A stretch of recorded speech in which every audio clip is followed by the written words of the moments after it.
tell me how my hair is. It's not just fantastic, dude. Jay, just hit the red button. I got it. All these jobs. I got it. You look pretty. Hello? Testing. We're good on this mic here too, Seb? Yeah, we're all good. Seb, test, check, test. Yeah. You ready? Big spikes for Jay's voice. Big spikes always. Mm-hmm. So. Steve Jason, Captain, Millburn Fire Department. Correct. You got that, Rob? You're doing the intro. Yeah, no, I got it. Hey, guys. Rob. Do we need the clap? Yes, we always do. Yes. Everyone ready? Actually, that was a really shitty clap. Let's do that one again. There we go. Now we got the sound we need. Hey everybody, it's Rob Riley from National Fire Radio. We're in the studio tonight. We're happy to be back. I'm sorry that I got married. Not really. Love of my life. Anyway. She is. Yes. Oh, yeah. She gets half the pension, so she's got that going for her. All right, Rob, it's not about you. It's about our guest. I know. So let's get on that. Thank you. You're welcome. Sorry everyone, it's Jeremy, National Fire Radio, and we're here with Steve Jason from the Millburn Fire Department down in Millburn, New Jersey.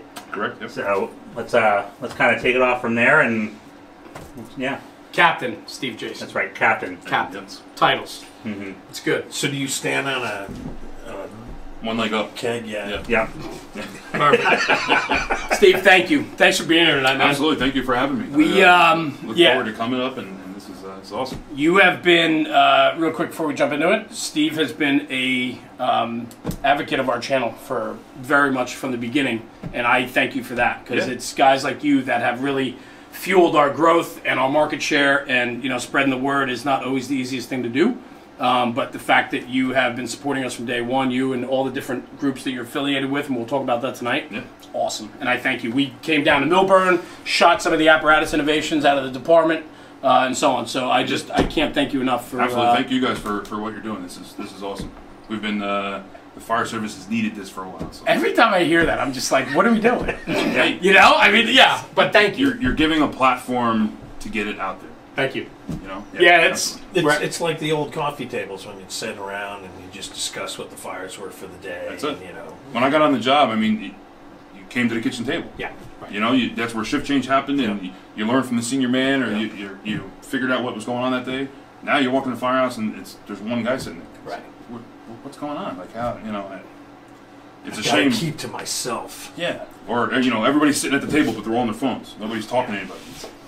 I think a lot of it, we talk about that. I mean, we're jumping right in here, so we'll get to the first fire stuff. But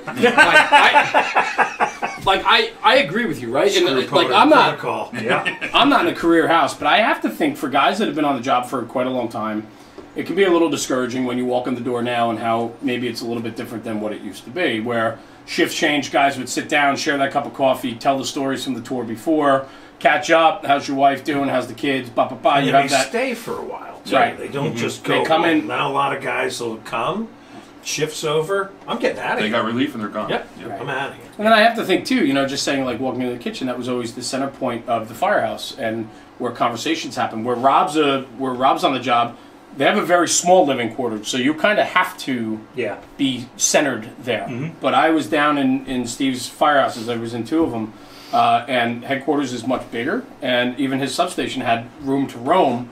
So I can see if you're running a four-man company and you got a big building, guys are roaming. They're sitting in a corner on their phone probably and this and that. So I guess where I'm going with this is this has always been a topic of conversation. I think every podcast we've done, we've talked about this. But for you, Steve, what do you how do we combat that? What are your thoughts? I don't know. I mean, my old chief, we got a new chief about a year and a half ago. The old chief was great, and he was very about bringing the pride to the firehouse. Not that the new one's not, right? But somewhere along the lines we lost it. And I know that since I've been on the job, and I know every firehouse you walk into, it's about the senior man. Right. Well, go to the senior man for your problem, or do this, the senior man. But we've kind of had a turn where the middle of the road guy is now stronger than the senior man. Where he pulls the guys together and has that camaraderie where some of the senior guys are going. Before I was promoted, my senior guy would come to me and ask me, hey, how do you do this? Or, why are we doing this? And you know what I mean? So somewhere along the lines, we kind of lost that. Yeah. Like when I was a probie, we had a couple senior guys that were they were what a senior guy was supposed to be. you walked in the firehouse and you knew he was there, and you went to him, and that was your mentor, if you will. Yeah. You know? Whether you wanted it or not. Yeah, exactly. You know? I mean, and it's funny. I came in like right in the time where like we stopped doing the hazing, and my wife was all pissed off because we watched like Ladder 49 before I got hired, and you know, she's like, "How come they're not doing any of that stuff to you?" You know, I'm like, "Well, I don't know. It's just Lawyers." You can't. Yeah, exactly. It's just a change in the times. You know, I mean, but you hear all the stories. That's also how you know the breaking points of people around you too. It's not necessarily you're trying to push them out. It's that you want to see how far you can go with them, so that when you're in that burning building and it's getting really hot, shit's falling down around you. You know that guy's not going to bail on you. You know what kind of person he is way before you got to that. Oh yeah, and you're building that camaraderie where you know you kind of know what I'm thinking before I even say anything. You know, so I think part of it too, and I'm not advocating hazing by any means, but no, I mean, fire radio. Well, you know, maybe. No, but I'm not. Listen, we Just don't. a little. Listen, on this platform, I'll say it. I mean, on this platform, that it's our face and our name to everything that we do, and I'm not the most PC guy in the world, and I'm not this wishy-washy guy. I'll take a position and I stand behind my position.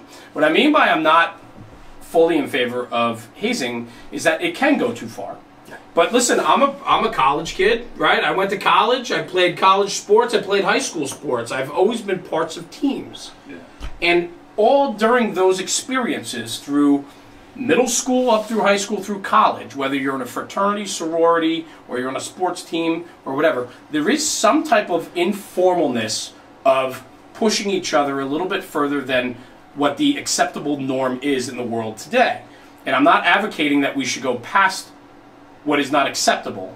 But at times, I think there is, especially in certain organizations, some of that fraternizing and some of that type of, I don't want to say hazing, but camaraderie or pushing each other or a little bit of back and forth, I think is not detrimental. I don't. Firefighting's like a sports team, you know, and you have to know the players around you and how they operate in whatever conditions they're in. So you know who to go to. And I think also a lot of the change, if you will, is, you know, like when we got on, it was you had to find your place, right? Where now that entitlement of, well, I got the job, this is my job. No, it's not yet. You have to earn your place. That's why you have a year of probation. Yeah. Right. There was a volunteer department in Virginia that did some kind of YouTube video years back, but the chief said that this is the only organization in America where you can get in as like a volunteer and you can sit at the table, but you have to earn your spot there. And I think that just stands true for the whole career for the whole fire service. Yeah. Because you can get hired off the test and have a lucky Saturday, as we say in New York, but you have to earn that spot at the table. And Lucky Saturday. I like that. Yeah, but you know, and I think too, like, and you know, it's funny. We get some pushback. We get some pushback. I'm a volunteer fireman. Proud to be a volunteer fireman. Had the opportunity to be a career fireman, and I deferred it at that time in my life because my life wasn't ready to take the job. Do I regret it now? No, I don't regret anything in my life. But I had the ability to do it. I understand the career mentality. I bunked in with career guys for 5 years in a combination department. I've seen it firsthand. So when I talk about this, some guys are like, "Oh, this guy says job. He's a volunteer. Doesn't even understand it." You know what? Maybe I don't. I like to think I do. But here's the deal. At the end of the day, right, we have to rely and trust on each other. And when you can bring in a group of probies into a firehouse, a little bit of pushing back and forth and a little bit of informalness of testing also builds that camaraderie of that group. So that whether Rob's department that's small and only brings in 1 or 2 guys at a time maybe, where maybe Steve's department's a little bit bigger so they can bring in 3, 4, 5 guys, and those guys go through the academy together. They get their balls broken a little bit together, right? They go to meal together. They do all this for their probationary period, and they're bouncing. That probationary year then goes into a 20 to 25-year career of those guys trusting and believing in each other because they got put through the paces together. The bond. Mm-hmm. When we pull that back and we scale that back and we don't when we get too correct or too over the top or baby it's cold outside, it's now acceptable, like we're going too far in the wrong direction. And in the fire service, this is not a clerical job. This is not a white collar job. This is a blue collar job with guys that need to be tough and women too, but they need to be just as tough. gender I don't care about. It's about being able to do the job and do the job correctly. If you can perform, it doesn't matter That's correct. who you are, where you come from, whatever else. You do the job same as everybody else. And where I'm going with this is that lucky Saturday is that, yeah, anybody can get this job. If they study hard for the test and they're in good physical condition and they apply to a department that, you know, brings on a lot of guys and so on, your number's going to get pulled and you're going to go to the job. But just because you get that job doesn't make you a firefighter. And it certainly doesn't make you a brother. You could be a mutt right off the start. And you need to, you know, kind of sign on to the whole fire service agreement, if you will. It's a contract. Like, we have an obligation. And so I think that's what's getting lost, Steve. Yeah. And I guess... I completely agree on that. And it's not just us, which is kind of the fun, I wouldn't, it's comforting to hear it sometimes, but like, my brother-in-law is a state trooper. Right. And he talks about recruits and how, like, when he took the job, he just wanted to be a state trooper. Like, that was and his father was a trooper, so he had a role model. And now he's got people who are coming in, they're like, hey, I can take this test and I get a 6-figure job. All right. Like, and he's got like, now, so he gets these recruits out of the academy, and he's building them up to, like, become a trooper because they have to understand that culture and tradition. If there's a guy out there who wants to do National Police Radio, you can probably do it and just call us up. But when it comes to that whole, like, millennial kick or whatever we want to call it, like, they're facing the same issues in that industry. They're facing the same issues in dispatch centers. In the trades. In the trades. trades. Right, yeah. Without a doubt. Oh, yeah. So, Without a doubt. So, well, listen, we could harp on this forever. But I think we should, Rob, why don't we get into Steve's talk about background? Steve, Yeah, let's talk about, that's why you're here. It's not about us. yeah. It's about So- the job. That's right. Steve, Yes. you started out as a volunteer firefighter. I did. I started when I was 16 as a junior out in Pottersville, it's a little department in Bedminster Township in Somerset County. It was actually a unique place early on, and I mean, I was around the fire service since I was a little kid. Like, it was in my blood. I knew, you know, from day one I wanted to be a fireman. Oh, yeah. You know, my grandfather was a fireman. My uncles were firemen. My grandfather told me that his grandfather was a fireman in Ireland. Apparently, I never got confirmation on that, but it's in the blood, you know. And so as soon as I could, I was knocking at the door and wanting to join. You know, I knew they had a junior program. My buddy in school, his dad was on the department, so I kind of put myself in there. And my parents were kind of reluctant at first. My dad did not join the fire department, even though his dad was on the job, or as a volunteer. And he saw his dad away from the house all the time. Yeah. Saw his dad, you know, not making dinners and stuff like that. And he's like, oh, I don't want to do that for my family. I want to be around. So when I was joining, you know, there's also that, oh, well, guys go down to firehouse just to drink beer. You know, and that was kind of the mentality he had. He's like, oh, I don't want to put you in that. So my buddy's father came and sat down at the dinner table and he's like, listen, we're not about that. We're a family, this and that. So it was kind of cool and unique because since I was 16, when there was a fire call, my dad had to drive me to the firehouse. Right? And we didn't, you know, we lived a couple miles from the station. So every call or every drill night or every meeting night, he was taking me there and starting to meet everybody. Yeah. So then I think it was like about a year and a half in, I convinced him. I said, well, join. You know everybody. You're coming here anyway. So he joined, and then once I turned 18, we actually went through fire school together, which is... That's cool. Yeah. You know, it's really you know, some guys are like, oh, you know, my dad was a fireman, so I follow in his footsteps, and having the other side where we went through school together, and, you know, we kind of had that little competition. I beat him on a test by a couple points, and, you know, never let him hear the end of it. But What a great experience. yeah, you know, Yeah. so that was kind of my start. You know, we talk about your first fire. My first fire was actually a brush fire as a junior. I wasn't supposed to be in the smoky environment. They hear, here, take this and go. Of course. You know, and then Was it an Indian tank? it was, yeah, big metal one with Yeah. little nylon straps that cut into your arms. Got one around the corner here. I'll show you. Yeah. But, you know, that's part of the hook too, right? Which I'm sure you're going to talk about. Like, that's the hook, man. Okay, these 16-year-old kids or 18-year-old kids aren't supposed to be exposed to, like, these environments. But you know what? That's how you hook them. Yeah. Yep. That's it. I mean, I remember my first, man. I was hooked. Oh, I yeah. loved it. Oh yeah, we have actually I'm an instructor at Morris County Fire Academy, and we have a junior program, and it's two or three straight weeks in the summertime, and 16 and 17-year-old kids come and they get almost all of the training as a firefighter 1 student, except for like power tools and live burn. Right. You know, they go into the propane burn, but they don't get the Class A burn. And not certified, but they're trained, and then once they turn 18, they come back and they get certified in their saws, and they're ready to go. That's awesome. So it kind of like helps you along. Like when I started, I was down at Firehouse just learning from the guys on what to do. Right. Because I couldn't go to fire school until I was 18. Right. How do you find? How's the success of that program? Actually, really well. Yeah. Yeah. I mean, some of it, they're padding their resumes for college, Yeah. or they join the department, they go to college, and then they don't come back because some they can't afford it or whatever issue may be. I get it. But yeah, I mean, it's gone for I don't know years now, and they just keep. And enrollment's good? Enrollment's good, yeah. We fill it every summer. That's great. When we were out in Wisconsin, we went to Fox Valley Technical College. You got that right? Because I screwed that one up. But A couple times I saw it. Right? Thank you. Thank you.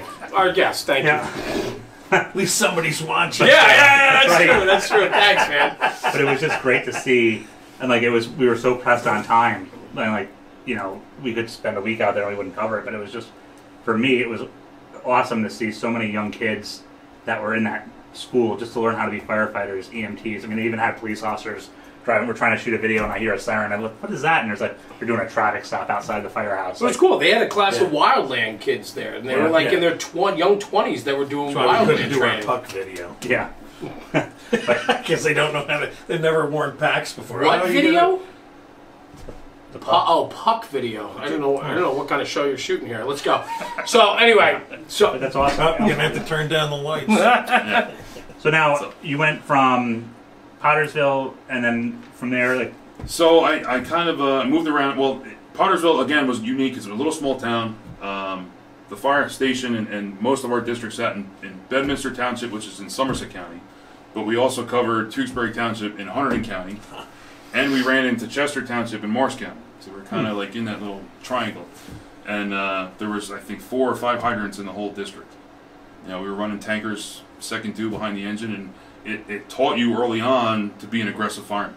Yes. You better get in and put it out with your tank water, or back out and wait for the tanker. Did you have a water supply officer that was his only job? We did, yeah. Okay. Yeah.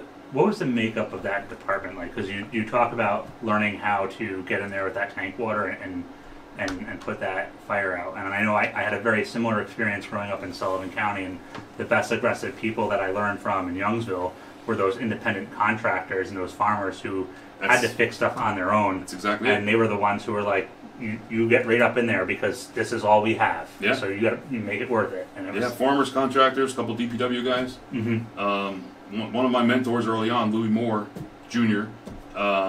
He was one of an awesome fireman. He was just in a little department, but when it come down to it, he knew what he had to do and he got the job done. If you don't mind me asking, what made him a mentor for you?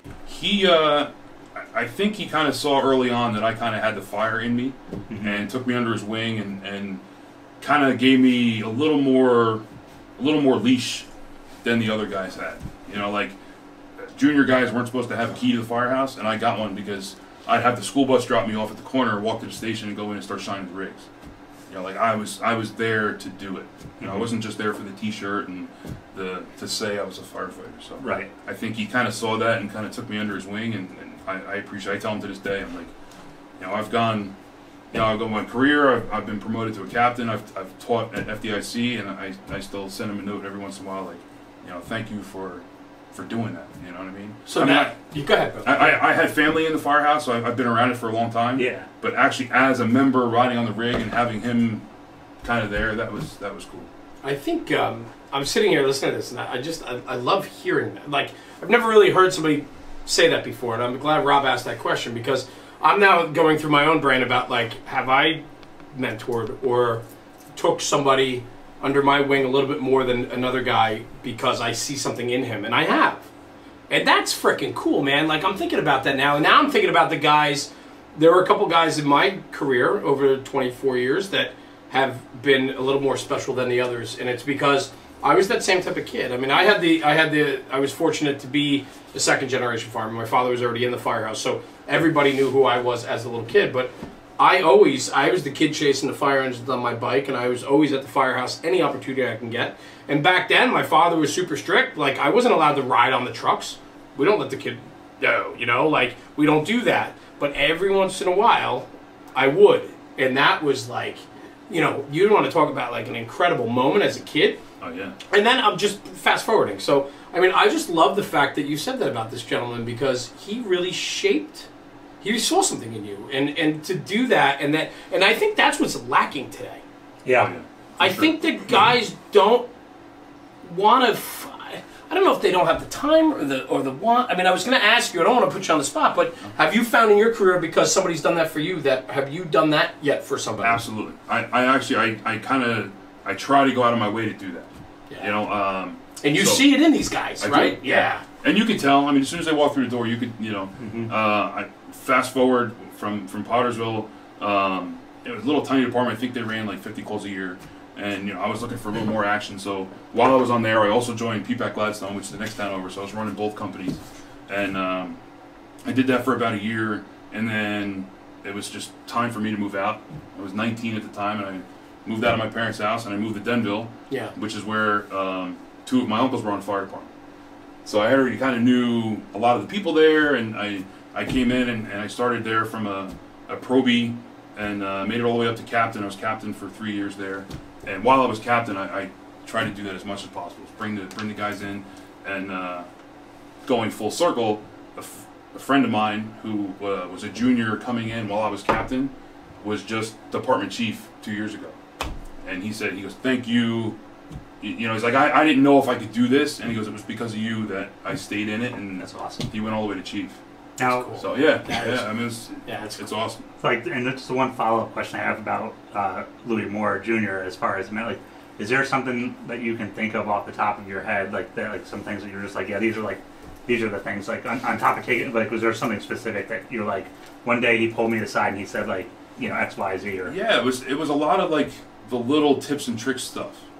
Like they tell you, okay, well, you have to do this, this, and this. Yeah. Well, he would say, all right, well, we also do this and this. Or show you kind of like, you know what I mean, like the in-betweens. Mm-hmm. And then I had a unique opportunity. I got a part-time job at the DPW that he worked with. So we were working together during the day and talking shop while we were at work about the firehouse. And then at night we're going down for drills. And so we really kind of got real close, and you know what I mean? So, and it's great now. His son, who when I was a junior there was in diapers, just texted me actually yesterday and said that he just got a part-time fire job, and he's just following right in his dad's footsteps, and I was like, that's really awesome to see. That's cool. Yeah. You hang up the phone and you just go like, yeah. I mean, that is it's like this is so cool, and I've had a couple, and I hate patting myself on the back, but I've had a couple guys that have come up and said, hey man, it's because of you that I'm doing this, or that I'm into it, and you were one of the best captains I ever had, and stuff like that. So it's cool to see. I know for myself, there's been a few people who I've just kind of helped out and been like, hey, take this, do this. And because when I was growing up, I was told that I would never be a career firefighter, because where I grew up didn't have career firefighters. Yeah. And then I was also like fed that line of like, if you don't have a 4-year degree, you're going to be a failure. So it's funny you say that, because my grandmother fed me the same stuff. She worked at a college. She was college educated, and years prior, my uncle had tried to go the career route, and it just didn't work out for him. And she was like, oh, "You're wasting your time. Yeah. You should go to school and learn about computers or something like that." I'm like, "No, like this is what I want to do." Yeah. And actually, hearing her tell me that I couldn't do it lit the fire under my ass, where it made me want to do it even more. Sure. Mm-hmm. Yeah. And I mean, I thank my lucky stars every day that I was able to get hired, because I got hired in 2006, and the next list was all vets, and with civil service, vets get preference. Yep. So from the hire that we had, 2 people after me, until now, it's been all vets. In Millburn, maybe we could just give a breakdown of Millburn so people understand, because you guys aren't hiring classes at a time. I mean, right? So give us the rundown of Millburn. I mean, I got hired with one other guy. Right. And you talk about before, like the camaraderie of the when you're hired together. Right. When I got on the fire department, because I had already 10 years in the fire service, I was, the probies, they would send them to Fire 1 and Fire 2 and then go back to the firehouse. I came in the door with Fire 3. So they were like, well, we're not going to spend the money putting you through school. Right. Like, we're going to have you on days, a couple days with the training officer, and then put you to a shift. And the guy I got hired with, he came from the DEA. He didn't have any experience, Right. so he went off to the fire school. Right.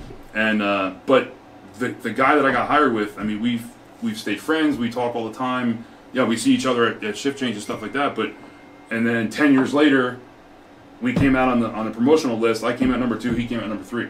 Nice. So I got promoted, and a year later he got promoted. So it's Nice. you know Cool. you stay close and stuff like that. It's, even though we didn't go through fire school together, we got hired, and we share that same anniversary. So Without a doubt. Now, what's the makeup of Millburn? I didn't get the chance to go down. Because I think Jeremy was like, we're just going to do a thing. Like, if you want to drive, like, it's not that big of a deal. And I was like, I didn't even tell him about it.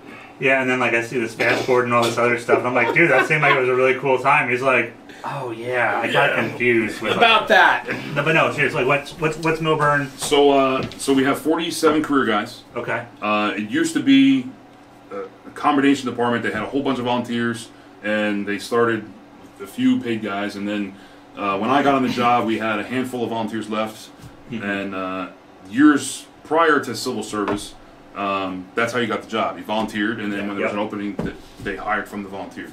So once they went to civil service and they weren't hiring from the volunteers anymore, the volunteers kind of dwindled and eventually went away. So we have 47 career guys, department chief, an administrative battalion, and then 4 battalions. We have 4 shifts. Each shift is 10 guys. We have one shift that has 11, but and we have 2 fire stations. Station 2 is just 1 engine company with a captain and 2 firemen, and then headquarters has an engine, a truck, and a rescue. The engine is staffed with 3 firemen and an officer, and the truck is staffed usually with 1, sometimes 2 firemen. And then if the rescue has to go out, they'll jump ship from the truck, or guy from the engine will jump over. And it's 1 officer and 3 on the other engine in the other station? At headquarters, it's 1 and 3. And then the Station 2 is 1 and 2. 1 and 2, okay. Yep. So that's every 6 months we rotate. So right now I'm on my Station 2 rotation, and then January I go back to headquarters, and then the other captain comes up. Okay. So each shift has a battalion, 2 captains, and 7 firemen. And the department's pretty busy? Yeah, we don't do any medical calls. So that would keep us very busy, but we don't do any medical calls, and we average about 2,000 to 2,200 calls a year. A lot of customer service-based type stuff.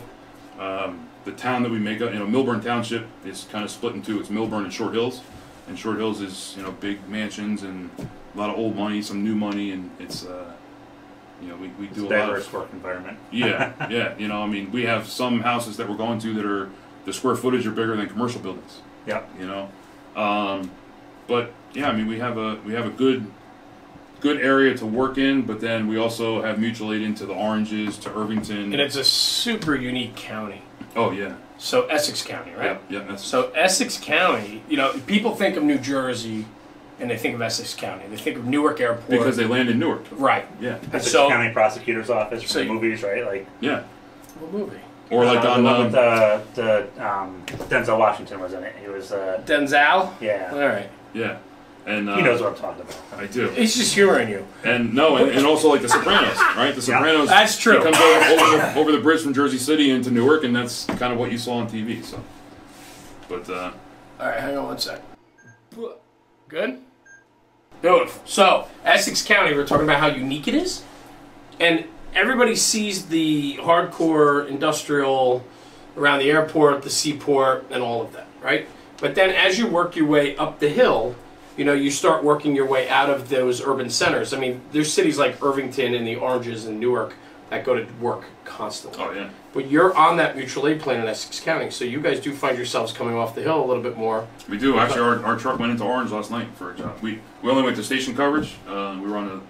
We would have been the 3rd alarm if it went past 2, Right. but they held it to 2. But yeah, we were out of town. Yeah, I just think it's super unique just knowing the area, how you go from a 8,000 square foot home down the hill to projects urban project environment. Right, absolutely. So you get it all. And when we went to go get, Steve was nice enough to have us there, and we saw him. And this man is a jack of many trades, and he loves the job, and he's into the job. So I'm going to talk about it a little bit because I know you're not going to boast and talk about yourself, but this is a guy that's into the job.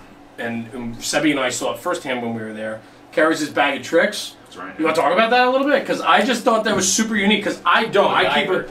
Macgyver, yeah, right? That's right. And so I just, you're into the job, and I think, it's not inflating your ego or boosting you up. It's talking about the job and your love for it. And I saw that firsthand, and that's why you're here tonight, because I really found a guy, and we've become friends, that, you're into the job, and you have a passion for it, and that's why, you're fueling other people's desire to be in this job and so on. But what I thought was really interesting was your bag of tricks. And we shot a couple of them, yeah. And there was a lot of feedback on that stuff. Oh, yeah, I got a couple calls afterwards, too. I bet you did. Maybe we could just talk about it a little bit. Your love for that type of stuff? Or? Yeah, so the bag is kind of made up of half man versus machine type tech rescue little stuff. I took a class years ago with, actually our Fools chapter brought them in from PL Vulcan. They did their man Good versus people. machine class. Yeah. Awesome guys. Fantastic. And so, I kind of took some stuff from them. I do a lot of forcible entry teachings and stuff like that, so I have a lot of through the lock tools. The JV tool, which you shot. Yes. Buddies of mine that have become good friends of mine from Maryland, they came up with it. And basically it's to gain entry with, no damage. You get in, you do your job, and you lock up when you're done.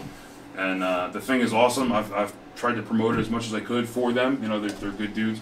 I actually saw them at one of the fire expos out in Pennsylvania, and I said, "How's things going?" He goes, "Bro," he goes, "when we hit it big, I'm buying you a boat." He goes, "You have been awesome." He goes, they took a shot. I reached out to him. I said, "Hey man, I really like what you're doing here," and he sent me one for nothing, and I brought it to my Fools chapter, and I brought it to some other guys at cool. classes, and all of a sudden they had like 30 sales because of my reference. So yeah. They were very appreciative, but I like what they're doing. You know what I mean?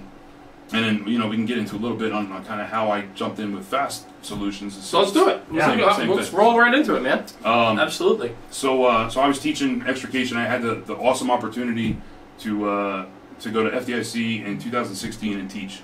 I was teaching with Isaac Frazier and a bunch of his guys that he brought on, and it was an awesome time. I mean, me coming up through the fire service, like you read the books of John Norman and you read all these different guys that are out there doing it, and the next thing you know, you're sitting in the instructors meeting rubbing elbows with these guys. Yeah. And it's like, whoa, like just kind of like that starstruck type of thing. Like, we're all brothers, we're all on the job, but like these guys are doing it, That's right.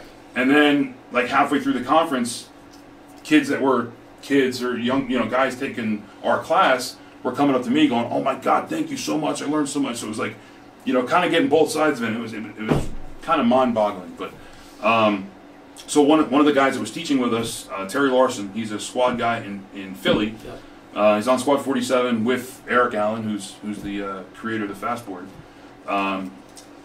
We were talking back and forth, and became good friends from teaching together. And he said, "Bro," he goes, "I know how into training you are." He goes, "You got to see what this guy's working on."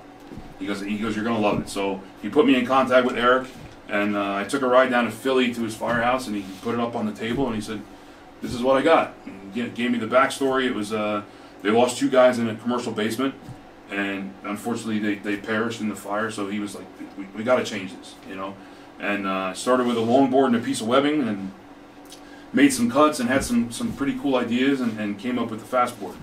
And so he showed it to me, and he took a chance on me and said, "Here, take one, bring it home, play with it, see what you think, let your friends see it, see what they think." And in Morris County, we have a RIT weekend that we teach twice a year at our academy, once in the spring and once in the fall. And it's 16 stations of half of it's safety and survival type stuff, and half of it's rapid intervention type stuff. Nice. And the guy, Scott Warner, who was the one that kind of wrote the book on it for Morris County, he was the first stop I went to. I went right to Scott's house. I said, "Hey, take a look at this. Tell me what you think." I mean, you're the lead instructor for our RIT weekend, and you kind of like wrote the book in Morris.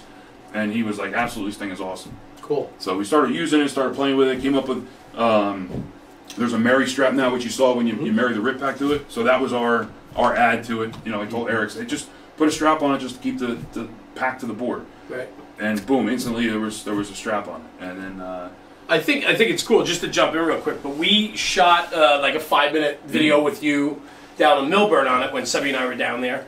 And people for listening and watching and so on, you can scroll through our stuff and be able to find a video of Sebby. We could probably post that. I'll put a card at the top. So we'll put that on the top of this interview while we're doing it, so you guys can refer back to it so they can see it firsthand. But also when we were just out at Firehouse Expo, in Nashville, the guys were there, and they were doing some live demonstrations with it. And we had the ability to see it. We were going to go back the next day and shoot it, and then those guys ended up leaving early that day. They had to run back.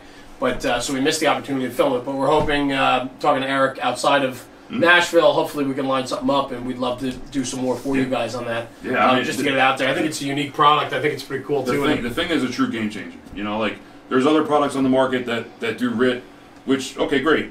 You know, I'm not knocking anybody, but like me personally, and you know, I'm a big tool guy. Like I love getting tools, and you know, a couple years in a row, my wife has bought me tools for Christmas because that's, you know, she didn't have any other ideas for me. So, you know, and so having the where the heck was I going with that? The better Christmas presents. Yeah, tools. Yeah, exactly. Better tools, right? So having a tool that's multifunctional, Right. you know, like if I can spend this amount of money on this tool and I can do multiple jobs with it, I'm benefiting everybody. Yeah. You know, so the board, like its original design was for rapid intervention, but now in kind of its inception, confined space rescue, high and low angle rescue. We have a flotation ring on it, so you can do ice rescue with it. I mean, it's, you know, you're spending a certain amount of money that is comparable to this product, but then you can also do so many other things with it. I think the other thing too with this product is just the pedigree behind it. The guys that created this product are legitimate firefighters on the line that have put this through its paces, tried and true. And you're talking about city firemen from the city of Philadelphia and guys like yourself that are into the job that have put it through its paces. And it's not just another piece of equipment that a manufacturer throws out there and hope it sticks. You know, this is a piece of equipment that is documented in making a difference and putting it through its paces. And I think that's important. And it wasn't some guy saying, hey, let's make money and reinvent the wheel. Well, that's it too. I mean, unfortunately, there's two names that get tagged along with this that were motivation to get a product to do the job better to save our own. So I think that's kind of a cool thing about it. Yeah. Without a doubt. So, yeah, that's cool. So I know you're into that, and I know that keeps you busy. Yeah, so, and kind of fast forward. So I hooked him up with a local vendor saying, you know, hey, let's get this thing out there. And it didn't kind of work for some reason. It didn't work out. And he called me up and he said, hey, he goes, I'm sorry to tell you, but, you know, the guys you hooked me up with just not working out. I said, all right. So, well, just so you know, I said, I showed it to this guy, and this guy, and they're interested in buying it. He's like, well, did you do that with them? I said, no, just on my own. He goes, I'll make you a rep then. Right. And that's how it was. So I've been there for like a year and a half, 2 years, and I think I have almost 40 boards sold. So nice. Wow. Yeah, I mean, it's good for you. And it's cool because like guys will be skeptical when they first see it, and then as soon as you load somebody and start, you know, I mean, you're taking that package and removal time under 5 minutes. Guys are like, whoa, this thing is awesome. And not only that, but, you know, you're not going to say it, but I'll point it out. It's the fact that you're putting your name behind it. Yeah. You're signing on to it and saying, and guys respect you, and you have a reputation on the job. And so if you're coming forward and saying, hey, man, it's a good product, guys, I'm telling you, let me show you it. It's already coming with a lot of authority behind it. Well, and the product with the fastboard, from like just watching the video when you know I was left out of the party, but no, like I went out to Nashville a couple years ago and took Rit Under Fire, and there was all these tips and tricks that people passed along the way who were like, oh, you do this with your waist strap to their waist strap, and then like you can connect it and it makes it so much easier. And I was like, oh wow, yeah, and I was like practicing these things, and then I went in a building that was on fire, and with guys from Chicago who were out of their mind, like just insane, and I was like, wow. Only stopped wearing pull-up boots like 2 years ago, right? Yeah, and like, but I was like, my digital dexterity has gone away because I'm in a panic because this room is really, really hot. I'm actually getting burned, and I can't do this. And like, because they taught a lot of gross motor skills to do the moves and like some real simple terminology, and it worked. And I got out of there, and it was just a real game changer. Because I was like, whatever you bring in has to be functional to work with you just fumbling around with it, because when I mean, you know, whether you're a career or volunteer, everybody's running understaffed these days. You know, if you have one guy that knows how to package the board, I can grab anybody and say, here, pull this rope, and boom, we have the guy out. Right. You know, so it's yeah, it's cool. I mean, I've seen it firsthand. I can, you know, I haven't used it yet. I've seen it, but I haven't used it. But I'm sure in its value, no doubt. So, and you are a busy man. We're talking about all your tools and all your little tips and tricks. I mean, we talked pregame before we even got on this thing. I mean, where do you want to go? Did you want to talk about the Fools? I want to talk about the Fools chapter. I think the Fools is it's a movement, man. It has been. Ryan Pennington's watching us live, and he just yelled out, "Fool!" That's right. We just had Ryan up to do his quarter class a couple weeks ago. Yeah, I missed it. I was talking to him. Yeah. And, but yeah, I mean, it's I mean, the Fools has been around since 1995. Started with a couple guys in Florida, and there's chapters all over the country. And there was a Jersey chapter, or is a Jersey chapter, but they've kind of weren't very functional. So. Is it 5 years ago now? Myself and 5 other guys got together and said, let's start one. Yeah. So we started the chapter Revolutionary Fools, and Revolutionary kind of has 2 meanings. One, we're based out of Central Jersey, or North Central Jersey, which is where Washington's headquarters is in the Revolutionary War, which is the kind of the rifles in it. But also we're starting a revolution by promoting brotherhood and promoting training. Awesome. And I'm the training officer of the chapter. So I schedule all the trainings and teach some and bring other guys in for some. And I think we've done 12.5 classes in the 4.5 years. We've had almost 800 firemen trained in different things, and it's been awesome. Yeah. Now we've How many are in your chapter? so we've had a little fluctuation. We started with the 6 of us, and we quickly shot to like 85. We were knocking on the door of 100, and now we're kind of leveled out around 65 or so. But like the Fools organization will have like president meetings, and they'll do it over like Chicago Fools is talking with Jersey Fools and talking with somebody out of Texas all in the same time, and they're comparing notes and this and that. And our president has told us, he goes, they're like, what are you guys doing? Because like you've grown so quickly, you've been able to maintain your membership, because a lot of them, they'll grow because it's the new coolest thing, right? And then all of a sudden it dwindles back down to nobody, right? And with the different classes we've done, and now we've actually gotten to a point where we've donated to charity. We've 2 years in a row we've collected wrapped Christmas gifts. 1 year went to the Children's Hospital, and 1 year to actually we teamed up with Roxbury Fire Department and delivered gifts to the needy in town. Nice. So it's cool. It's what it's supposed to be. Right. So yeah, and I'm looking at your patch, and it says Pride and Brotherhood, and I love that. And I'm thinking, because I'm sure some of these younger guys that watch and follow us might have heard of the Fools, but they probably don't necessarily understand the mantra of it. We do. We get a lot of that. Like we've had a couple fire chiefs that refuse to send their guys to our training because, I don't know what the Fools are. Right, it has this connotation that, like, maybe it's not up and up, right? Yeah. So I mean, everybody that we have teaching, myself included, are all certified instructors. You're covered under your department's insurance, just like going to a class at the fire academy or anywhere else. So, some guys buy into it, and some guys still have that resistance. But I think it's an incredible opportunity just for outside training. So often we get locked into learning from our own, and staying in this one lane, when if you just veer out of the lane a little bit and maybe attend a Fools class given by Steve, and you get a whole different perspective, not only on the different styles of training or teachings, but you also meet people. Yeah. Like, that's what I think the Fools, to me, represents. It's pride and brotherhood. It's the love for the job. Like, guys that are willing to be, a leatherhead, right? Fraternal Order of Leatherhead.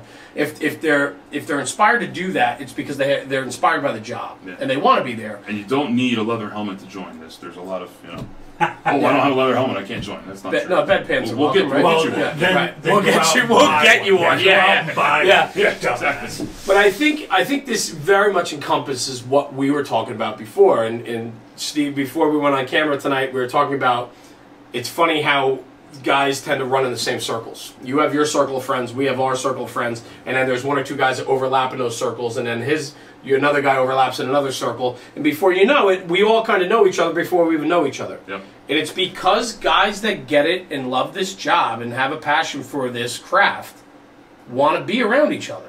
And I think that's what the Fools is all about, right? Oh, yeah. I mean, and I like the fact too, because a lot of our teachings, we can go outside the box. Right. We're not tied to that. You have to teach by this curriculum set by the book. And, right.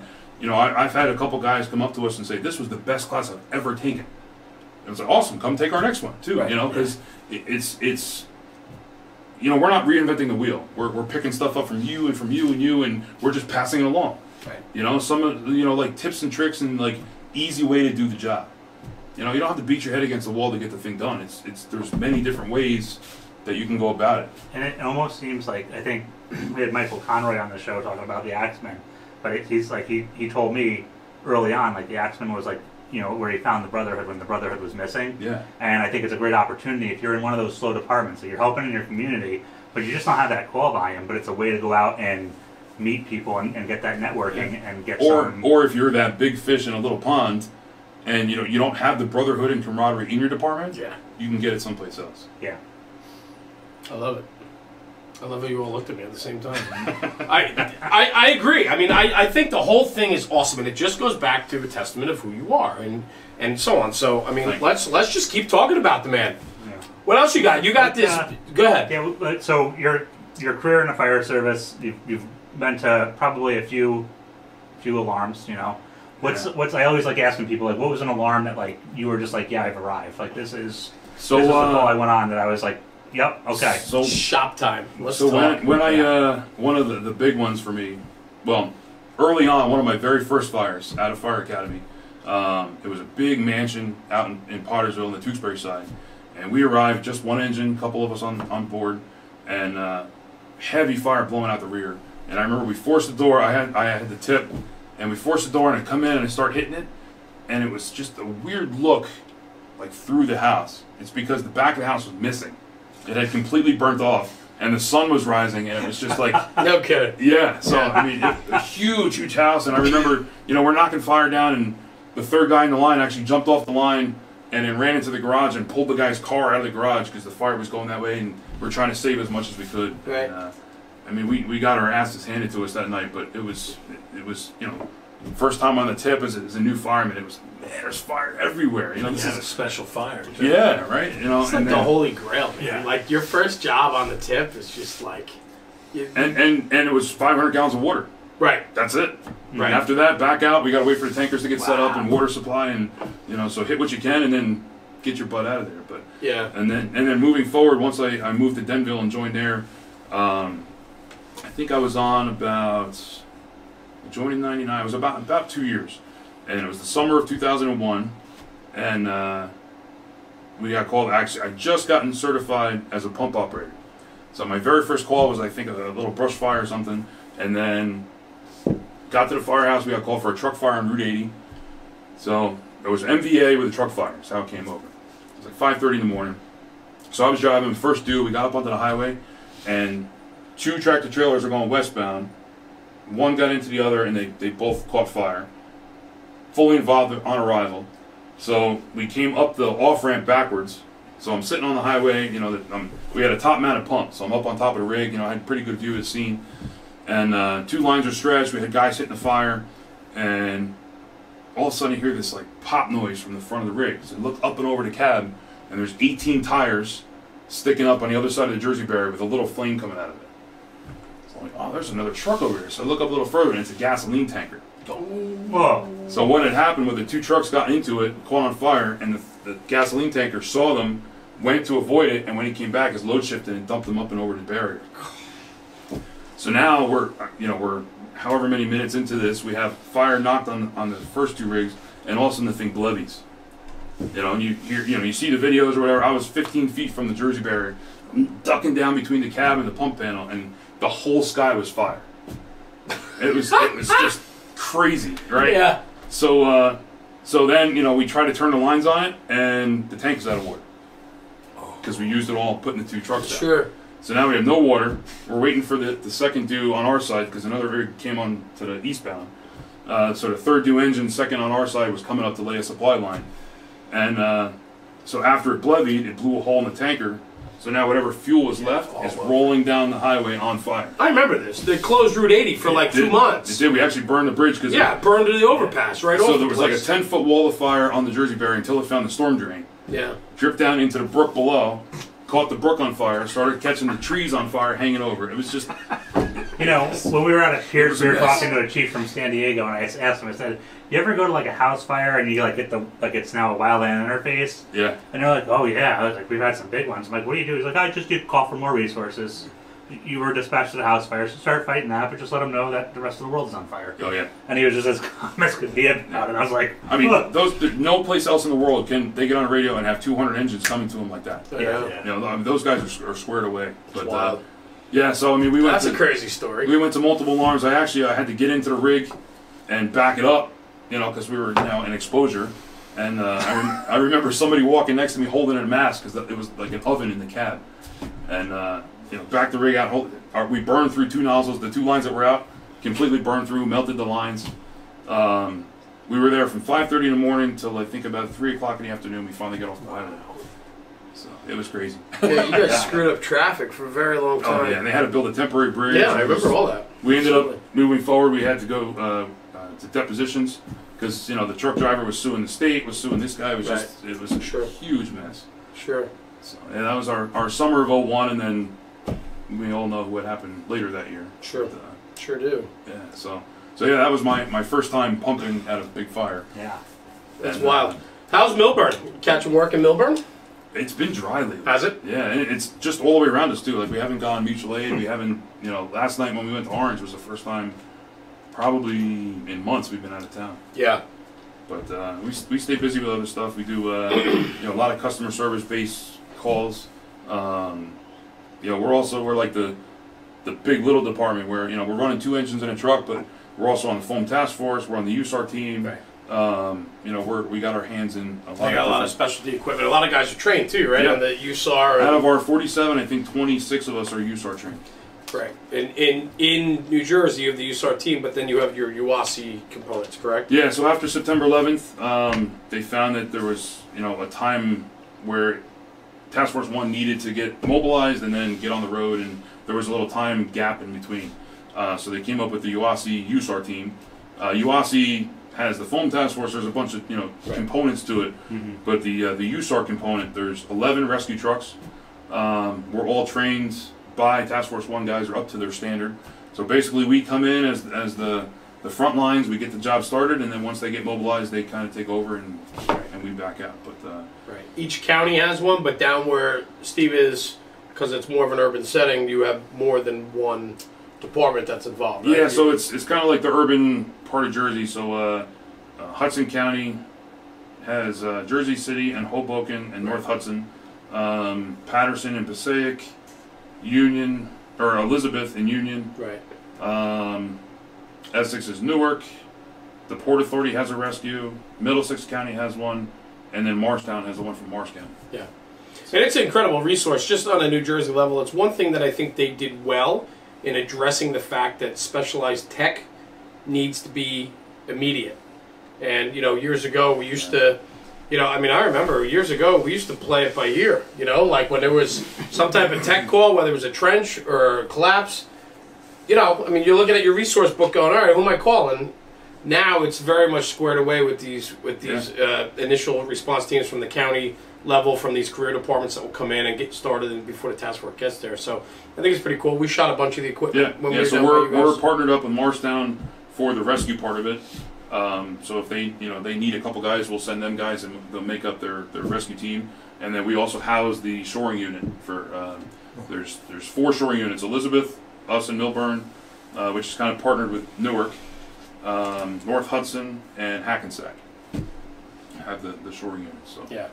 but it's cool. I mean, I'm a big rescue guy. I love getting into the special ops stuff. And actually, the USAR team has they just put 24 of us through Rope Tech Train the Trainer and certified us as rope instructors. And now we're going to go out and teach the 700 guys in the program Awesome. and bring them up to Rope Tech. Cool. So yeah, Yeah, that's really cool. I think it's important too that you have a department that recognizes the need for that and that recognizes that it's important for your guys to seek out that external training Yeah. and so on. I think that's hugely important too because I don't think everybody does that. And I don't think a lot of departments like it or push for it or promote their guys. And I mean, kudos to all the chiefs involved because they get the buy-in to give the manpower and to release the resources and stuff like that. So Yeah, without a doubt.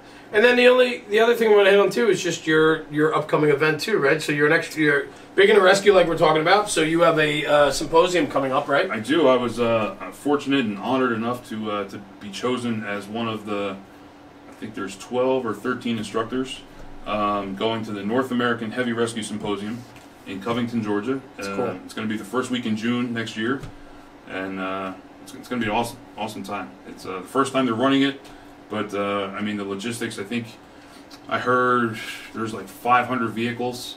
There's some concrete trucks, some buses, some just everything and anything. You know, so I'm kind of like, you know, I'm honored to be teaching, but I'm looking at some of the other classes. I'm like, man, I want to take that. That looks so cool. You know. But yeah, so hopefully that's exciting. And registration and everything else, it's online, right? Yeah, it's all online. What is it? North American Heavy Rescue Symposium. Okay. Or NARS is the Nice. Well, good luck with that. That sounds like an incredible couple days. Yeah. And then there's some big endorsements behind it, people and so on. So yeah, that's great. Yeah. So and I'm fortunate enough, you know, to be as a lead, and then I get to bring, you know, 6 of my buddies along and Nice. You know, have them teach with me. So That's very cool. yeah. When did you get promoted as captain? May of 2016. Yeah, 2 years ago. Okay. And what were some of the challenges for you getting promoted to captain? Did you have challenges? How'd you overcome them? A little bit. Actually, right when I was getting promoted, the spot of training officer opened up, and you know, guys, you know, knew how into training I was, and they were like, "Oh, you're definitely going from fireman to training officer." And the chief at the time said, he's like, "You know, you're a good candidate, but he goes, I don't like putting a brand new officer on day shift." He's like, "You need to be on the line. You need to get the line experience and you know, be doing the job." And I completely agree now, and appreciate what he did, because, you know, being a smaller department, not going to a ton of fires, like, you know, going right to days, you're definitely not getting that experience. Where, you know, now you're seeing a little bit of stuff on the street, and you know, it's cool. I got a great bunch of guys. They're really into training. They like playing along. So, and I think that's great. I know that you're, you know, hardcore into it. So I guess maybe just to relate it to a guy like myself, who, you know, I'm into it, and my time is becoming more and more limited. And so the ability for me to seek out all this external training is just becoming harder and harder. And I think I speak for a lot of people. Oh yeah. And so I guess what I say to you is maybe you can give me some ideas or thoughts of like what you're seeing, or, you know, are you finding it more difficult to train people to be more available or willing to train, or like it's hard. You know, it's I mean, we've been with the Fools. We've been very fortunate that every class we've given or offered has filled, and I mean that's kind of a testament to the people taking the class. You know what I mean? Yeah. But yeah, I mean it's definitely difficult trying to find all the time, and you know, I got 2 kids and a wife, and yeah. I mean she's super supportive and you know, puts up with a lot of my crap, and you know, especially with how busy things get sometimes. But yeah, I mean, life gets in the way sometimes, and you know, luckily, I mean, fortunate for us at work, you know, when we're on duty, we train. Yeah. You know, we're on duty, we train, we have our set drill time and stuff like that. But outside of that, you know, I know that a lot of guys aren't seeking out other opportunities. Yeah. You know, and unfortunately, you know, fortunately or unfortunately, with being the department that we are, how we're small, but we have our hands in a lot, you know, you have to be an engine guy, a truck guy, a rescue guy, and a special ops guy at a moment's notice. Right. You know, where if you were just a little bit bigger and you could be assigned, you're assigned just to the engine, you become a really good engine guy. Right. You know, or you're a really good rescue guy, where now you kind of like, you're not extremely proficient in it, but you have enough to get yourself in trouble. Right. You know? Yeah. Do you, through all your interactions with guys, do you guys talk about tradition? Talk about culture? Absolutely. Yeah. I mean, I try to throw little zingers in all the time, like, you know, why is the Dalmatian the fire dog? You know, and guys, especially like the newer guys, look at you like, I don't know. You know, or why is the hydrant called the plug? Right. You know, it's you got to bring all that stuff. You can't leave it behind. You got to bring it up and pass it on to the new generation. Yeah, and I'm you know, that's what this was built on. You know, when we first started this thing, this is what we built it on, was the tradition and culture in the fire service. And you know, we could talk. I mean, you know, there's so many training pages out there, and guys that talk about training, and guys like yourselves that are really into the job and you know, promote training, and I'm all for it. But I'd like to just bring it back around just a little bit and talk about the tradition and culture in the fire service for a minute, because I know you're steeped in it. Yeah. And I know that that's also what fuels you, other than the actual hands-on training part, is also the mystique of the job and the other love. side of it. Yeah, the love for the job, and so on. I'm just, I'm curious, throughout your goings in the service, for many years now, have you come across places where you're like, oh man, this is tough? Like, I mean, you hit on it before, and I guess I'm just trying to find a way to segue into it. Is just that you hit on it before where. There might be a time that you're a big fish in a little pond and you're not finding the same people of your caliber in your own mind that, hey man, I'm into this so much and I wish somebody else would be in this firehouse or in this company, and they're not. But there's that opportunity to seek out other guys. I found it, I mean, I had the awesome opportunity to go to FDIC as an instructor, but like if you're ever feeling, that flame inside you start to dwindle and you're not feeling that brotherhood, go to places like that. Yeah. I mean, you walk in the door there and it's bleeding brotherhood. And you get recharged and you come back from there, or any of these conferences, you come back and you're like, you're ready to go, ready to knock the door down. Because there's so many people there, and you go to these dinners where there's like, a table of 12 and you're not sitting with your people. Exactly. And then we just start doing what we're doing here. Yeah. And you learn so much just at those dinners, just talking, well, how do you fight a car fire? Yeah. Oh, really? You guys actually wear packs? Yeah. Stuff like that. Oh, yeah. And it's like, I mean, you go to another firehouse and you tell them that you're running a one-man truck, and they're like, what? Are you kidding me? Yeah. But then they ask you how you do that, and how's that possible? And then you explain it to them, and they're like, oh, well, maybe we could do something like that. And it goes back to what we talked about before about the kitchen table. Yes. The kitchen table, talking at the kitchen table is not just in your firehouse. It's at a conference. It's out to dinner. It's And it takes a while for people to open up, but once you go to a big conference like that, people are opening up all the time. Yeah. So it doesn't take as much. You got to warm up to people, but there it just seems like it takes a little less time. Well, and Rob, you brought that up before, where the conversation kind of opens the door. Yeah. Like you talked before, where that one captain kind of separated himself, and you guys were talking. All of a sudden, he ran in the room and he was talking. Like, boom! You just opened that door for that guy. And now we pulled it all together. And see how we just pulled everything back together? Yeah, and without a doubt, it's fantastic, guys, fantastic. But I think too, like even for us, because this is what we do, and I don't have a hard time like engaging people, and I don't have a hard time talking, and so on. He was very shy when we started this. It was. Nope, not even close. but the thing is this, right? Like I know I'm a good judge of people and character, and like we talked about before. We talked about around for it. We talked about before where you could spot a kid. You're doing a probie class, and you're like, "Hey man, come here. Where are you a volunteer?" And he's a career fireman in the probie class, and he's like, how can you tell?" And you're like, "You could just tell. Like, there's a walk to you. There's a certain way you carry yourself. There's a certain way." Or he has to have his residency in the city to get hired, so he's not supposed to say, "Oh well, I used to live here and volunteer here." Right, and that's a fact across the globe. But where I'm going with this is that. We, National Fire Radio, on this platform is like, I didn't know you. We reached out to each other, and it's like we do the same. We were out at Pierce. We went out to dinner with guys from San Antonio. We went out to dinner with guys from Colorado, West Metro, right? West Metro. Yeah. And so on. So, and you know what? These guys were a little guarded at first. They're like, who the hell are these guys or whatever? But especially when they're like, where are you guys building? And we're like, we're not building a fire right. truck. But what was super interesting was being able to break bread with them or even just have a beer. And we start talking, and before you know it, everybody's guard gets lowered. Yeah. And then we're having fun, and we're telling stories, and we learn so much about each other. Like-minded people. And that's what this job, and that's what this platform is all about. Yeah. It's spreading the good word. It's finding that tradition and pride and culture of this job, and the love of this job, and passing that craft and passion on to the next guy. There are so many things that we learn from guys like tonight, walking away from this tonight, and learning couple things that you said tonight that are going to stick with me, and I do that with every single guest we have. We get these little tidbits of things, and it's so awesome. And I want to take what I've learned here tonight, and I want to spread that good word. Yeah. And for us to be able to do that on our platform is why I think we're doing okay with this. Oh, is because we're getting that out there, and I think that's huge. I relate it back to like my grandfather. Right, he was a mechanic by trade. So his mentality, though, was what I know, and I don't want to teach you because then you'll take my job away. Right? Where in the fire service, we can't have that. What I know, you should know, and you should know, and you should, because now we're building that team, and we're relying on each other at the job. Yeah.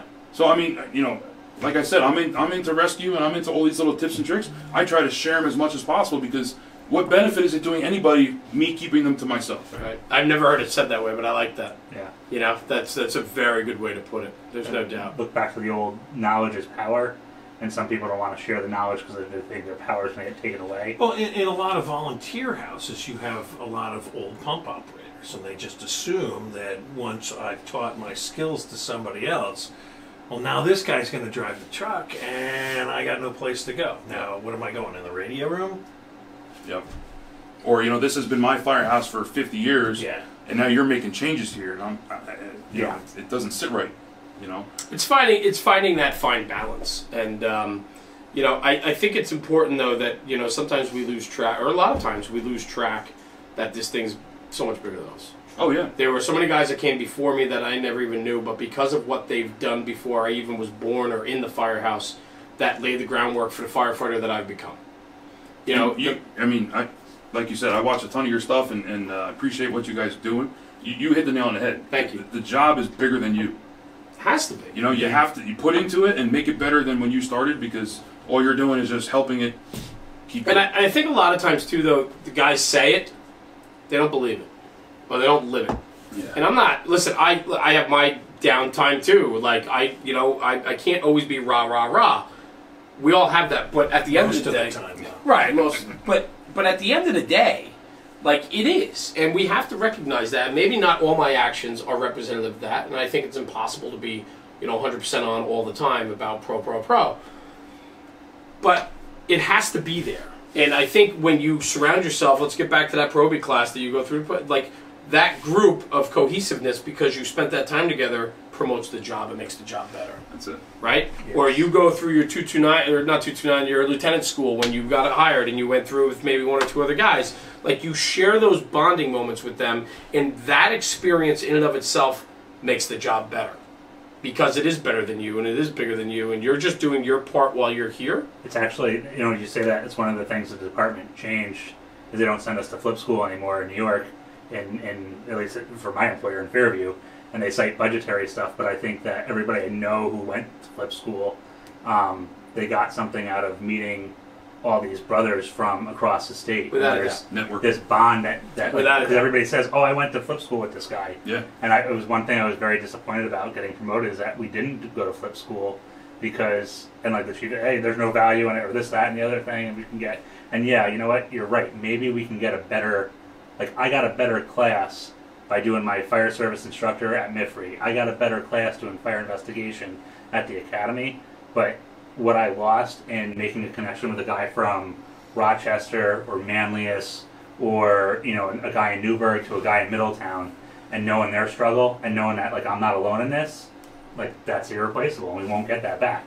Go to Steve's class down in Georgia. Yeah. Go to Steve's class in Georgia. 30% of your 3 days there is cutting a car up. The 70% of it is this. The 70% of it is learning and meeting guys from across the country that have a shared passion for the job. And where you can talk and bounce things off each other and throw a shot back or have a beer or go for a run or work out in the gym together, whatever your poison is, right? Yeah. Like, that's what it's about. And I think it's also, you asked before about, how do you get guys into it? Yeah. And I think it's the mentality. I heard a story, and I can't remember who told it to me, which kind of bugs me a little bit, but it was this guy and his kid were sitting at the mechanic shop, and he's getting his car serviced, and the kid says to him, he's like, Dad, he's like, how come that guy's had such a big toolbox, and your toolbox at home is so small? And he said to the kid, he goes, because, son, he goes, that's his profession, and he has to fill his toolbox with all of the stuff he needs to do his job. My toolbox at home is just for fun. Right? So a fireman, your toolbox is here. Yeah. So you got to go to training, you got to keep up on the world around you and fill that toolbox for your profession. Yeah. Plain and simple. Without a doubt. Yeah. Without a doubt. And I think the biggest challenge we have is fueling that desire in the guys that are coming up, and even in the senior guys.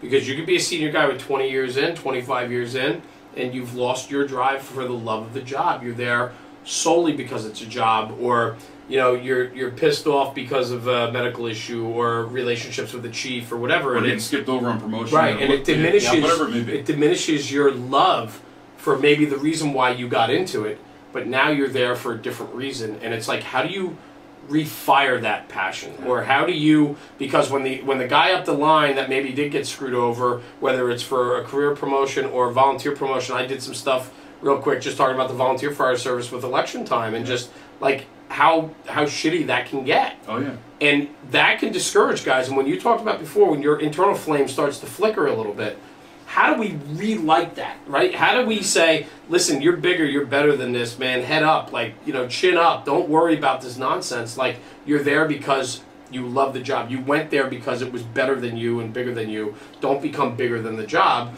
You need to just keep fueling this. But we have to find that way to do that. And now we have such an opportunity with social media and platforms like yours. Yep. And, like you said, all the training pages out there. There's so much information being thrown out where years ago we didn't have that. Yeah. But coming down here, I was listening to that Fire X talk on YouTube, and one guy was talking about. He said like social media is great, but he was talking about the detriment. I started leaning back in my chair because I remember a couple years ago there was a chief in Syracuse who was at the academy giving a speech, and he was just sandbagging social media, and he didn't understand the value. Yeah. But this kid hit on the point that like, hey, social media is good, but there's got to be those of us out there saying what you're saying is not right. Because any of us can get on, and Jeremy talk about this all the time. We have a responsibility with this platform, and I think sometimes that like is a negative detractor in trying to relight these fires, because people get out there and you can go on a Facebook group page and be negative, and hate on something, or let that venom like really get out there and start to infect it. Everybody and their brother will show you, oh well, do it this way or do it that way. Yeah. All right, well that's great. Watch the videos. Take in as much info, but then try it yourself. Yeah. Right. Don't just take the guy's word for it, and then 2:30 in the morning when you're on the scene, be like, oh yeah, I saw this technique. Well, it doesn't work. You didn't try it beforehand. We've talked about that, and that's the downside, right? The ability to have access to all these different pages and videos and tips and tricks, until you try it for yourself to make sure it works for you, you can't take it as gospel. And a lot of guys will see one video, say like, I remember like the guys in my firehouse were hot and heavy on the Cleveland load. Oh my God, you guys see this video? We gotta see it. So we all watch it 10 times. We try it. We deployed it a couple times. It's great. The problem is, it's a great line. Yeah. It works very, very well, especially if you're short-staffed and everything else. The issue is, if you're not deploying that thing on a regular basis, and you don't flip it correct, and you don't set it up correct, that's my point, right? So, like, it's a fantastic load, and we carry it, but you got to know how to use it. So you got to take those tips and tricks and things that you can see, and then put it to your own use, craft it into your way of doing things, and then it becomes yours, not somebody else's. And that's hugely important. And share it. Agreed. Like we just said, like, get the info out there. Like, we talked before about that divide between the older guys and the newer guys. The newer guys see the stuff, they try it, they put it on the rig. The older guy that doesn't come around in a volunteer house for a month or so comes down, and now the rig is completely different. He doesn't know how to pull the line, where he's been pulling the same line for 20 years. Correct. Mm-hmm. So now you're dividing, when you're supposed to be bringing it together, you're dividing by not sharing that information. And a lot of times, too, that type of divide is accidental. That the newer kids are gung-ho to do this, but they don't understand the repercussion that not only is it, okay, I understand you want to make a change and you think it's for the better, great, but we need to do it correctly. And so that's where that detriment can come in, where change is always slow. Fire service. I mean, dragging. Without a doubt.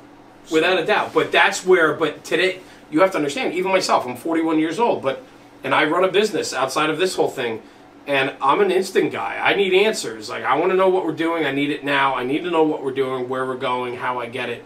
And today, with the immediacy of everything in this world, you do get your answers now. If I want to learn how to do a Cleveland load, I can have 15 videos up in a matter of 5 seconds, and I can watch them all. Now, if I'm not the smart enough guy to have a solid head on my shoulders and a level head, that I can take that, digest the information, and make it mine. I just watch it once and go, I know how to do this. I saw Steve Jason cut a car up this way. I saw it on YouTube. I'm going to do it tonight when we have a pin. Good luck. You have to be smart enough to understand that. You have to digest it, make it your own. That's also partly what we're doing here with this platform. Like I never, ever, for 1 second, understood the massive responsibility that is now falling on our shoulders. Yeah. I never thought that we might be responsible for making this job better. All I wanted to do was document some stories and talk to some great guys, share a couple beers, and document stories of, you know, the senior guys, so that 20 years from now we could play these back and we all have a good laugh when we're watching it together, right? I mean, that was the intent of this. What's happening, though, is because we're on the channels that gain the attention, we're on the channel, we're on YouTube, and we're on Instagram and Facebook, where it's immediacy. And like right now, Rob's streaming live. Like, people are watching this live. So everything that I say now is gospel forever. So if I slip up tonight, I'm going to be held accountable for that. It's on you, said it, that's it. So we have to be transparent 100% of the time and be completely authentic. That's why I've never bullshitted about where I'm from, who I am, my experience, what we do. Like, you can't hide anymore. You have to put it out there. But the responsibility that is falling on our shoulders now, thinking that when one of the kids in my firehouse comes back and goes, hey Jay, when I was up at Fire 1 tonight, before class started, everybody was talking about like videos you were putting out. The whole class. Then he goes, what's a video? And I go, the whole class? He's like, yeah. They all know who you are, and they watch your videos, and they love it. And I go, holy shit. Like, I sat back that night after Jake told me this, great kid. I sat back, and I think I called Rob, and I go, Rob. I'm like, what are we doing? It's pretty cool, right? I don't know. Yeah, I mean, it is. Yeah. You know? I mean, for a guy with your pedigree to sit here and appreciate what we do it's numbing to me. You said it before. You go to some classes and you train. You're a trainer, but also you're rubbing shoulders with these guys that, like, you read their articles and watched their videos and taught you how to be a better guy. Great. And I do the same thing now, and I'm like, this is weird, man. Great story from when I was in Indy. And I was down there in April of 16, and in May I was getting promoted. So, like, on the flight down there, I found out that I was getting promoted. So I was on a high to begin with. You know, let We're alone getting beers when we land. yeah, you know, let alone the opportunity to go there and be an instructor and stuff like that. So, John Norman's book was on our reading list. So we're at the pub one night and I run into him. How cool. Yeah. Right? So he doesn't know me, you know, and I said to him, I said, hey Chief, I said, I want to thank you. And he like looked at me funny, he's like, thank you? He's like, what, for what? I said, your book was on my reading list and I just found out I'm getting promoted. Oh my God, you did it. He gives me a huge hug. He's like, you did it, brother. That's awesome. And I was like, whoa, you know, like this is Excuse me, amazing, right? Yeah, right, yeah. And you know, and then the next night we're out and you know we're having a few beers and all of a sudden Ray McCormick's next to me and we're sharing stories and we're tapping beers and it's like this is awesome, right? Yeah, yeah. And you know what? I want to touch on that because you said two big names in this fire industry, and it's so important for people to know their names because of what they've brought forth to this industry. The problem is that the 20-year-old kids don't know who these guys are. Absolutely. Yeah, because they don't. I'll stand in the classroom and I'll say, we have who's Alan Brashini? And they all look at you like He was great. Steve. This drink? What is Steve, this is my trouble with where we're going. Is those guys, and I've pleaded with a couple that I know, and I've said, let me help you get you onto the channels where you need to be. The attention is no longer in print. The attention is in social. And if you have to. There's not a reason why people should know National Fire Radio over Ray McCormick. Ray McCormick should dwarf us should outlive us times 1,000 with what he's brought to the fire service.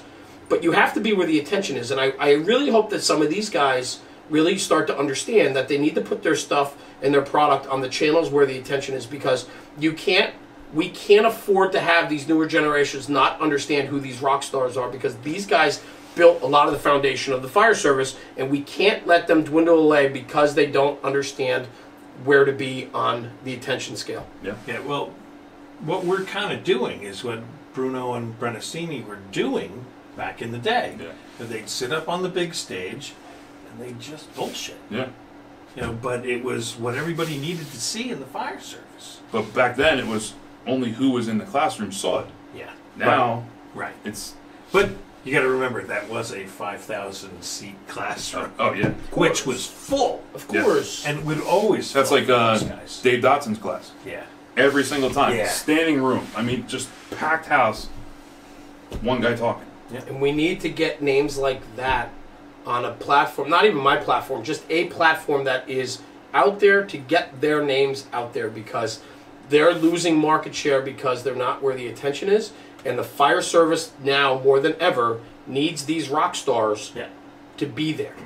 Yeah, And absolutely. we need them to be there. And Steve Jason and Jeremy Donch and Tucker Daly and Rob Ridley, we have a responsibility to make sure that these guys can spread that word and put it out there. So if National Fire Radio is that platform that might be able to do it, I'd love to do it. I'd love to take on the task of doing it. I've said that to a couple of them. Let me help. Let me help you get it out there. Their message is so much bigger than print. Yeah, oh yeah. And they need to get it out there. But anyway. And some of them are out there, but they're, like, if you're not logging on to fire engineering's training minutes, Yeah. you're not seeing them. That's correct. And they're not, You know? they're not always repeated either. Yeah. So you have to know when they're on.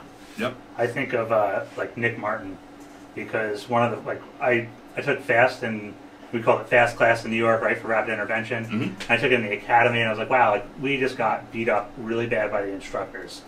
And we were a FAST team, we did all these things, and he was like the first one to really spark it for me, because he had that video on fire engineering about how to use the RIP pack properly. Yeah. And Nick's a great dude. right, and I watched this fire engineering, and I watched the video like 15 times in a row, going, oh my god, this is great. And then I said, like, hey, can we try this? I went to my shift, and the guys were like, yeah.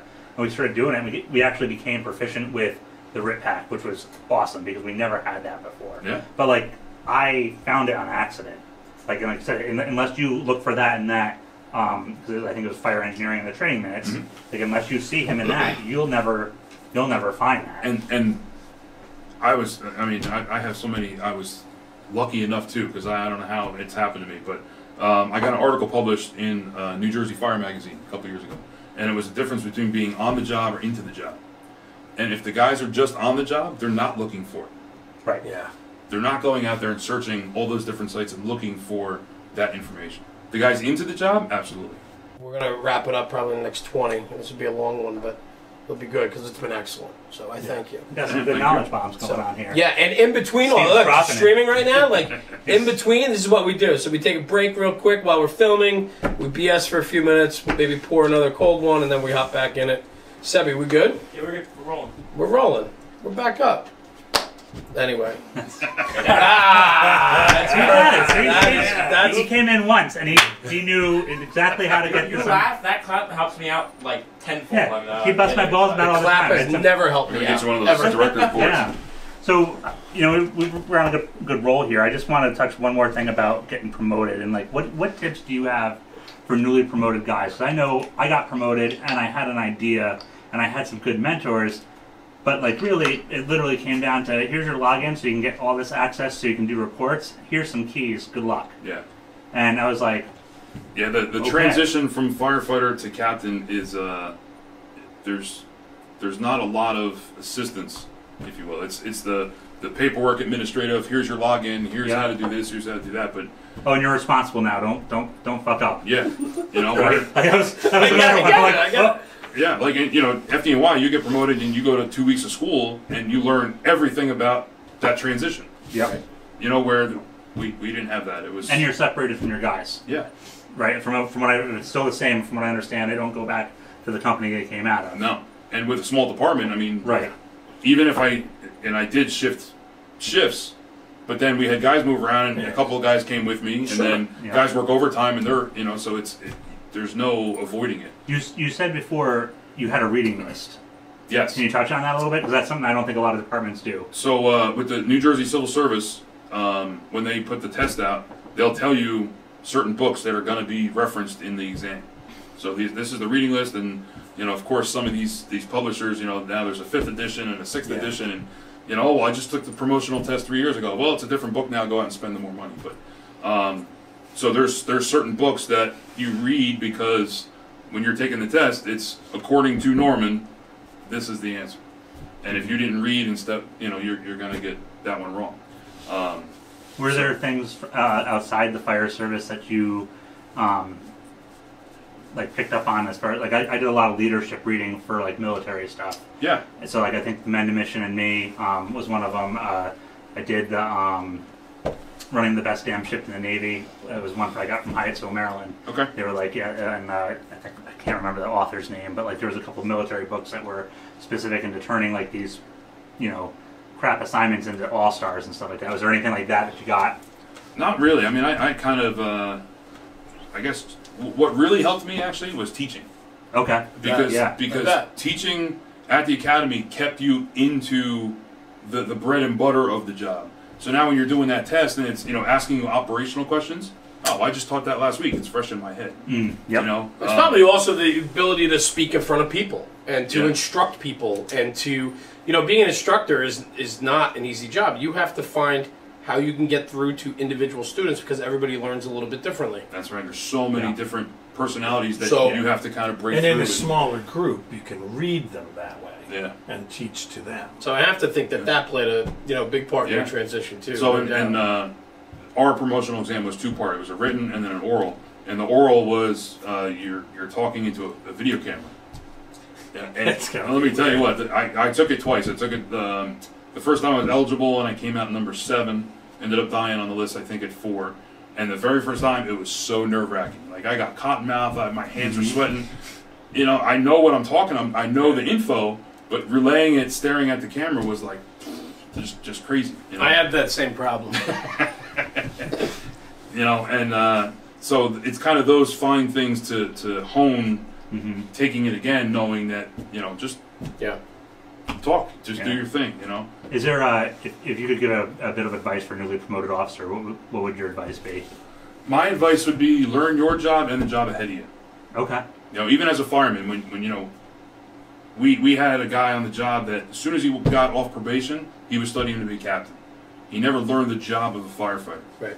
Learn that job and then the job ahead of you. So if you're studying for promotion, be a good fireman and study and go for the promotion. And then once you get that promotion, study the job ahead of you. So it kind of like, if I know the job of my battalion chief and I know his expectations, I can turn around and already be a step ahead and not even have him give me the order. You don't even have to tell it just kind of all falls in. Makes sense. Makes perfectly good sense. Absolutely. And that's part of that whole team that we were discussing. Exactly. You know your players. Yeah. And that's, we've had a couple times on the job where, they just mix everybody up because, there's too many senior guys on this crew and too many on that crew. But, all right, maybe so, but I've already built that camaraderie with these guys. And I know how each one of them works. So well together. And we gel. And now you just changed it. Although it's good for the department to change it every once in a while. But when you find a good crew that works together, there's nothing like it. Yeah. So it's, unfortunately, and other than that, I don't have any, it's kind of jump in with both feet and, hope you're doing the best job you can. Well, that's it. But I think at the end of the day, it just goes back to what we were talking about, right? You do it to the best of your ability, knowing that you're making it better. Yeah. Always try to make it better. Yep. It's that simple. And with your guys, I know I try to do this, is no matter what their strengths or weaknesses are, you try to bring everybody up to that next level. Yeah. Yeah. Well, you're only as good as the men below you. That's it. Or your weakest one, right? Yeah. Right. So they can either make or break a captain, just like the captain can make or break the fireman. Yeah. That's cool. Well, I have to say, we've been going on, and I don't mean that badly by any means. This is what we find when guests come in here. We tend to get lost in the timing, and it just goes on and on. We've been going for over an hour and a half already, which I think is incredible because we could probably talk for another 6 hours. Yeah. But just going forward, man, like, what are the fire service? I still tell everybody we give out. Oh, so speaking of that, the tins, right? Yeah. So Steve was nice enough to invite us in. He was a friend from day one, and so I can't present him one because he's already got one. I do. Right? So we sent him one as a token of appreciation. But on the back of the tin, I write a little message to the guys that we have. And it says something about keep brotherhood and tradition alive, or I have a couple others that I say. But to me, that's my mantra, right? I think somebody said, I forget who, you'll know, keep fire in your life. I forget who said that, right? One of the big names in the industry, keep fire in your life, right? Which has so many connotations and understandings. Mine's, keep tradition and brotherhood alive. And I say that to every guest, and I write it on the back of the tins from Taylor, and so on. And so that's important to me. How about you, man? Like, just going forward, like, how many years are you in? How many years are you on the job now in Millburn? I'm in my 13th. 13th year. So you have a good at least 7, if not 12 more years that you could potentially be on the line. Right in the middle. Yeah. Okay. So, where do you see? What do you want to see? Or what can we do with this fire service to keep it where it is or make it better? I don't mean to put you on the spot. No, absolutely. I think, you know, a lot like we've talked about tonight, like, don't let that tradition fall behind. You know, bring it up and this whole, you know, oh, well, the millennials are this or that. You know what? We can mold anybody we want to. You're correct. Absolutely, 100%. All that is a cop-out that you don't want to take the time and train this guy. Right? I mean, listen, if you are hitting it on the head with me. All right, fine, I agree. Fine. Maybe they come through the door and they don't know how to swing a hammer and they don't know how to do those hands-on things like we did when we came in. But that doesn't mean we can't train them and show them that. You got that right. You know, so just, you know, giving that line of, oh, well, you know, these guys are different or these guys, you know, aren't like when we came in. Well, you know what? The guys ahead of us said the same crap. Yeah. You know, oh, look at these young guys. They don't know what they're doing. Spot on, brother. I agree. I agree with everything you're saying. You know, 100%. I had the opportunity to meet Mark Van App in Indy, and I had him come in to do a class for our fools. And his message, you know, excellence is my responsibility. That's it. You know, he made up signs and hung them in their firehouse, and every guy that believed it signed it. And he said by the time you know, the whole thing was filled with every guy's signature because they had that buy-in. You know, do your job, treat people right. That's cool. I love Excellence is my responsibility. Yeah, I remember a lot of people going around FDIC this year going, "Do your job." Yeah, yeah, and it was like these. That was Mark's message, and absolutely, he's used social media and he's gotten it out there, and I tell you what, it's awesome. Yeah, we tried to use that at the restaurant, didn't work out very well. That's awesome, and you know, and you're in a really, you know, you're in a very common spot in this business, right? I mean, you're in the middle of your career, and you have done so much, but you have so much more to do or want to do. Yeah. Because you have that fire and that passion, and I see that, and just you being here tonight and having this conversation with you. So, I trust and believe very much that you have big things to come for you, and I think you have a lot that you're going to be able to bring to the fire service, brother. And I thank you for being here tonight. Thank you. This was awesome, and I know we could keep going on and on, but the listeners might. We will at another time. Yeah. But listen, I mean, thank you. Thanks for sharing your story, and you know, you really opened up a lot about yourself and so on. And I just, it's humbling for us to bring this message forward, and I thank you. Thanks for trusting us with your story. Thank you. And I guess we're gonna wrap it there. Maybe we'll do a little after show with Steve. We've got a lot to talk about still. So Rob, take us out, my man. All right.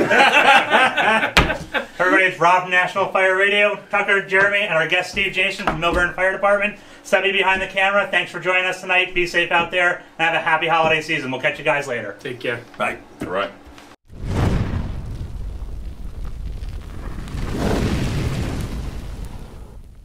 Brother. Thank you. Fantastic. Sit. All right. That was good. We got more beer now. How many did you bring? The bag looked empty. Yeah, I got a big beer. We'll do that.